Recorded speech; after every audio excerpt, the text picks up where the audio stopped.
ક્યાં ગયા કૃષ્ણાબેન? ઓ કૃષ્ણાબેન, રે રે આવી ગયા માંગડકા પાડોશી. એ કૃષ્ણાબેન, ઓ કૃષ્ણાબેન, શું કરો છો?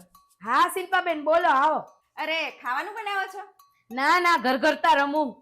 સુગંધ તો બહુ મસ્ત આવે છે હો. આ કાંઈ નહીં, છોકરાઓને જમવાનું કીધું તું ને એટલે શાક પૂરી ને એવું બનાવ્યું.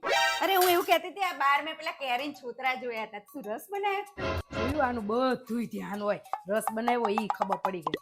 હા હા શિલ્પાબેન રસ બનાવ્યો તો ઓલા છોકરાઓને ખાવો તો ને એટલે. અરે હું એવું કહેતી હતી છે ને, આજ તો મારી તબિયત નહીં હારી, મને માથું બહુ દુખે છે અને પેટમાં દુખે છે. ને એન પપ્પાએ ઘરે નહીં હારું, એકલા હાટું શું ખાવાનું બનાવું? તો મને એમ થયું કે કૃષ્ણાબેન ના ઘરે જવું થોડું. અને મને છે ને બહુ રસ ચાચો ને આપતા હો, થોડોક એક વાટકી જેવો જ આપજો. પેટમાં દુખે ને હારું, થોડુંક પૂરી શાક ને રસ આપજો ને તો ખાઈ લઉં. એકલા હાટું ક્યાં બનાવું મારે? એ હારું શિલ્પાબેન, ખબર જ હતી. એવું કરો તમે ઘરે પહોંચો, હું હમણાં આપી જાઉં, બધા જમી લે ને એટલે.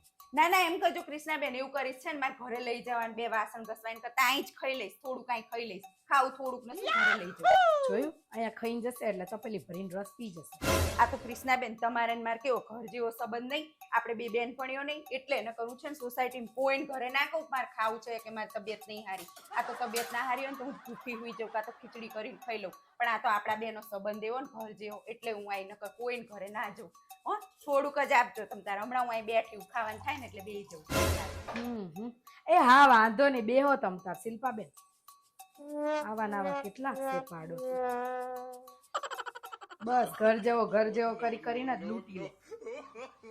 પોતે તો એક વાટકી ખાંડ કોઈને આપે નહીં અને આપણા ઘરે આવીને બધું ઘર જેવું કરીને ખાવા બેસી જશે.